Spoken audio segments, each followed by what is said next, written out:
বিধানসভা কেন্দ্রের তৃণমূল প্রার্থী হিসেবে মনোনয়নপত্র পেশ করলেন তৃণমূল নেত্রী মমতা বন্দ্যোপাধ্যায়। বাড়ি থেকে পায়ে হেঁটে তিনি আলিপুর সার্ভে বিল্ডিং এ পৌঁছন। সঙ্গে বিশাল মিছিল সে সময় ছিল এবং সাধারণ মানুষের মধ্যে উত্তেজনার ঢেউ নজরে পড়ে।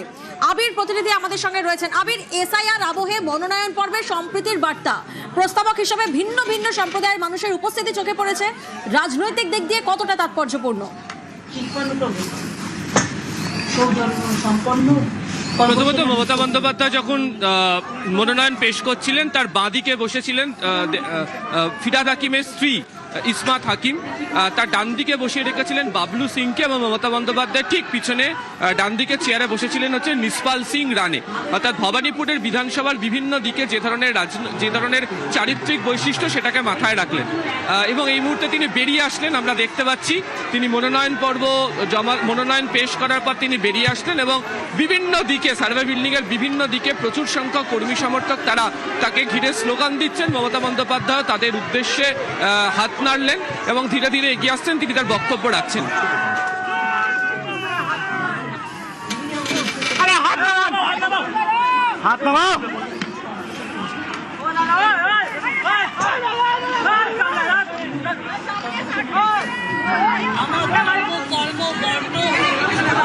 আন্দোলন সবকিছু ভবানীপুরকে ঘিরে। আমি ছোট্টবেলা থেকে এখানেই আছি, এখানেই থাকি, এখান থেকেই আমার সবকিছু। এবং তাই ভবানীপুরের মানুষদের আমার ধন্যবাদ, আমার নমস্কার, আমার সালাম, আমার জয় জিনেন্দ্র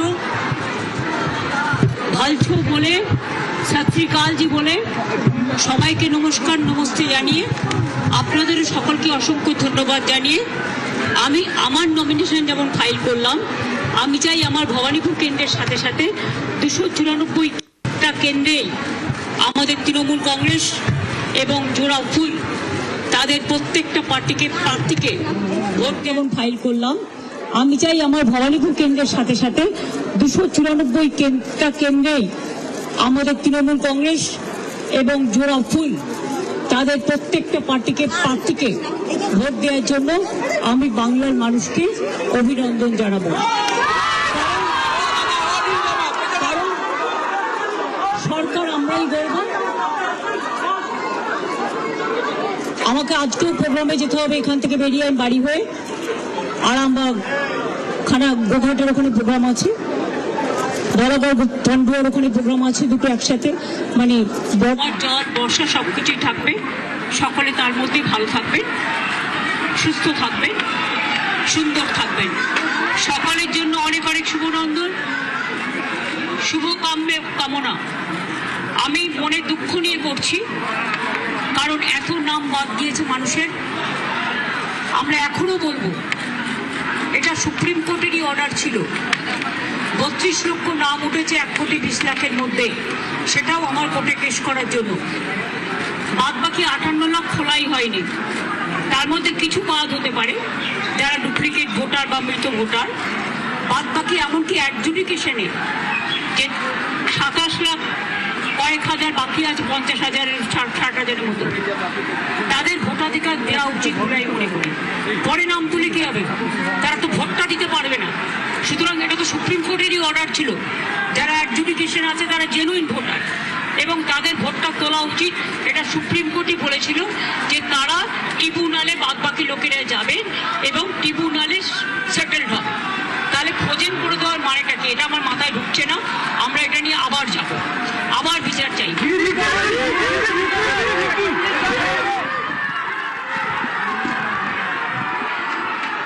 ভবানীপুর বিধানসভা কেন্দ্রের তৃণমূল প্রার্থী হিসেবে মনোনয়নপত্র জমা দিলেন তৃণমূল নেত্রী মমতা বন্দ্যোপাধ্যায়। আমরা কথা বলছিলাম, আবির প্রতিনিধি আমাদের সঙ্গে রয়েছেন। আবির, যেমনটা তুমি বলছিলে, এই যে ভবানীপুর কেন্দ্র তার চারিত্রিক বৈশিষ্ট্য, যেমন ভবানীপুর কেন্দ্রে কসমোপলিটন অর্থাৎ বহুত্ববাদী এই ক্ষেত্রে দেখা যায় এবং আমরা মনোনয়নপত্রও দেখলাম যে প্রস্তাবকদের তালিকায় তা প্রতিফলিত হলো, অর্থাৎ বিভিন্ন ধর্মের ভাষা সম্প্রদায়ের মানুষও সেখানে ছিলেন। এই জায়গা থেকে রাজনৈতিক দিক দিয়ে কতটা তাৎপর্যপূর্ণ? দেখো, ভেতরে মমতা বন্দ্যোপাধ্যায় একটি কথা বলেছেন যেটা অত্যন্ত গুরুত্বপূর্ণ। ভবানীপুর কেন্দ্রের আরো জেনারেল অবজারভারের সামনে বসে কোনো বৈষম্য যেন না হয়। আপনারা সবাই দক্ষ, আমার রাজ্যের অফিসাররাও দক্ষ, সব দেখে নেবেন, আমরাও দেখে রাখছি। এবং বাইরে বেরিয়েও তিনি যে কথা বললেন সেই কথার মধ্যে লুকিয়ে ছিল একটি প্রসঙ্গ, যেখানে তিনি উল্লেখ করলেন যে SIR এ যে নাম বাদ দেওয়ার কথাটি, প্রায় 1 কোটি নাম কাছাকাছি তারা গিয়েছিল। তিনি আদালতে যান, সেই আদালতের মামলা সুপ্রিম কোর্ট পর্যন্ত যায়, সুপ্রিম কোর্টে তিনি মামলা করেন, তিনি সেখানে সওয়াল করেন এবং তারপর এখানে দেখতে পাওয়া যাচ্ছে যে প্রায় 32 লক্ষ যে নাম, সেই 32 লক্ষ মানুষের নাম এখানে উঠেছে। সেই প্রসঙ্গের কথা তিনি মনে করিয়ে দিলেন। দ্বিতীয়ত এদিনকে তিনি জানিয়েছেন যে তিনি বা তার যে দল সরকার গড়ার ক্ষেত্রে তারা যে আত্মবিশ্বাসী, সেই প্রসঙ্গের কথাও এদিনকে শুনতে পাওয়া গেল তার গলাতে। তিনি উল্লেখ করলেন যে তিনি ভবানীপুরেই রয়েছেন, ভবানীপুর থেকেই লড়ছেন, কিন্তু 294টা কেন্দ্রে তিনি যাচ্ছেন, তিনি পৌঁছেছেন, সরকার তিনিই করবেন, সেই ব্যাপারে তারা কতটা আত্মবিশ্বাসী সেই প্রসঙ্গের কথাও এদিনকে বারবার ধরে বলতে শোনা যাচ্ছে। এই মুহূর্তে মমতা বন্দ্যোপাধ্যায় তিনি ফের হেঁটে আলিপুর সার্ভে বিল্ডিং থেকে বেরিয়েছেন এবং তিনি এখান থেকে বেরিয়ে তিনি ইতিমধ্যে তার বাড়ির দিকে তিনি পায়ে হেঁটে তিনি রওনা দিচ্ছেন। এবং এই মুহূর্তে তুমি দেখতেই পাচ্ছ যে আলিপুর মিউজিয়ামের যে সামনে, সেখানে তিনি এই মুহূর্তে এখানে রয়েছেন। যাদেরকে সঙ্গে নিয়ে তিনি বাড়ি থেকে বেরিয়েছিলেন তাদেরকে সঙ্গে নিয়ে তিনি পুনরায় বাড়ির উদ্দেশ্যে তিনি যাচ্ছেন।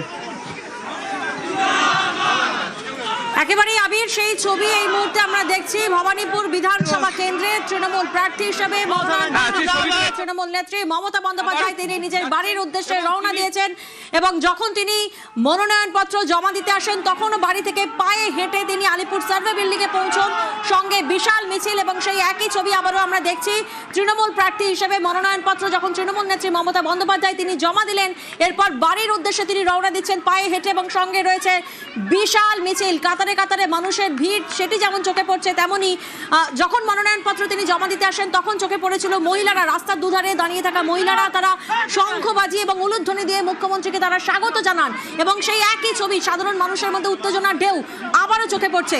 আবির আমাদের সঙ্গে রয়েছেন এই মুহূর্তে। আবির, কতদূর পৌঁছলেন মুখ্যমন্ত্রী মমতা বন্দ্যোপাধ্যায়, কারণ এরপর তো আবার তিনি জেলা সফরে বেরোচ্ছেন, পরবর্তী কর্মসূচি?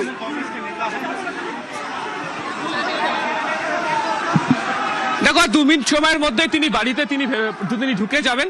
তিনি ইতিমধ্যেই কাছাকাছি তিনি চলে এসেছেন আলিপুর মিউজিয়ামের সামনে, তিনি অতিক্রম করে তিনি যাচ্ছেন।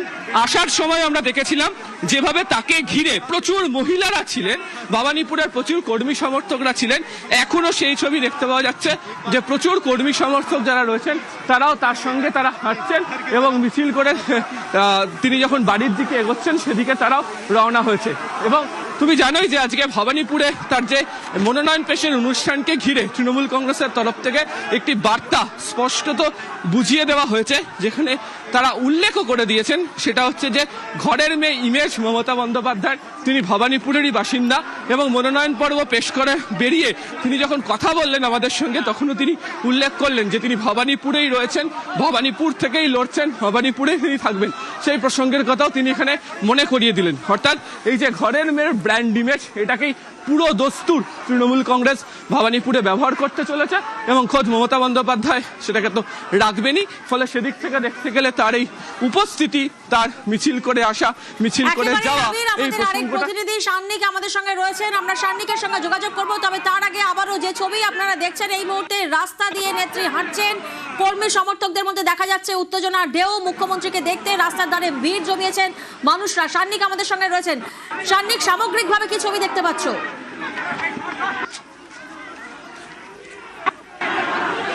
দেখো, এইখানে মনোনয়ন দিতে যাওয়ার সময়ও যে ছবি সামনে এসেছিল এখনো কিন্তু একই ছবি। ভবানীপুর বিধানসভা কেন্দ্রের 8টি ওয়ার্ডের কাউন্সিলরদের সঙ্গে আমরা দেখেছিলাম অজস্র মানুষ আজকে সকাল থেকে অপেক্ষা করছিলেন, আর যারা মনোনয়ন কেন্দ্রের বাইরে আজকে অপেক্ষা করছিলেন তারা এখন যখন তাদের দলনেত্রী এই মুহূর্তে তার বাড়ির দিকে হেঁটে যাচ্ছেন সেই সময় কিন্তু তারাও এখন সঙ্গে সঙ্গে হাঁটছেন।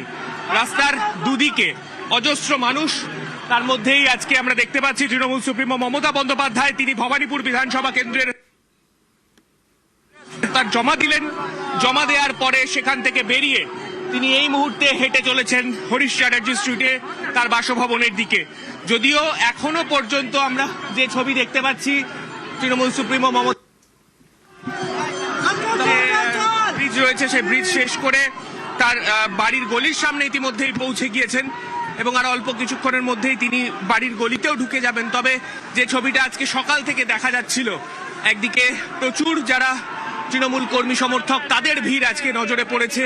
পাশাপাশি যারা আজকে বিভিন্ন সম্প্রদায়ের মানুষ ভবানীপুর বিধানসভা কেন্দ্রের ক্ষেত্রে যেটা একটা বড় ফ্যাক্টর, ভোটের ক্ষেত্রেও একটা বড় ফ্যাক্টর হিসেবে দেখা হয়, সেই ক্ষেত্রে বিভিন্ন সম্প্রদায়ের মানুষের ভিড় কিন্তু আজকে আলাদাভাবে নজরে পড়েছে। এই মুহূর্তে দেখতে পাচ্ছ তৃণমূল সুপ্রিমো মমতা বন্দ্যোপাধ্যায় তিনি হরিশ চ্যাটার্জি স্ট্রিটের মুখে এই মুহূর্তে এসে পৌঁছলেন তার বাড়ির গলির সামনে। বিভিন্ন ভাষা ধর্ম সম্প্রদায়ের মানুষ চোখে পড়েছেন আজকের এই মিছিলে, এবং আমরা দেখেছি তৃণমূল নেত্রীর মনোনয়ন পত্রে যেখানে প্রস্তাবক এবং সমর্থক হিসেবে সমাজের বিভিন্ন সম্প্রদায়ের প্রতিনিধিরা তারা উপস্থিত রয়েছেন। এরই মাধ্যমে তিনি পুনরায় সর্বধর্ম সমন্বয়ের বার্তা দিয়েছেন, মমতা বন্দ্যোপাধ্যায়ের মনোনয়নের সম্প্রীতির বার্তা।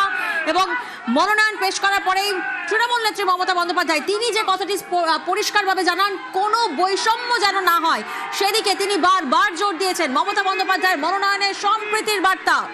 আলিপুর সার্ভে বিল্ডিং এ মনোনয়ন জমা দিলেন তৃণমূল নেত্রী মমতা বন্দ্যোপাধ্যায়। ভবানীপুর বিধানসভা কেন্দ্রের তৃণমূল প্রার্থী হিসেবে মনোনয়ন পত্র তৃণমূল নেত্রী মমতা বন্দ্যোপাধ্যায় তিনি পেশ করেছেন।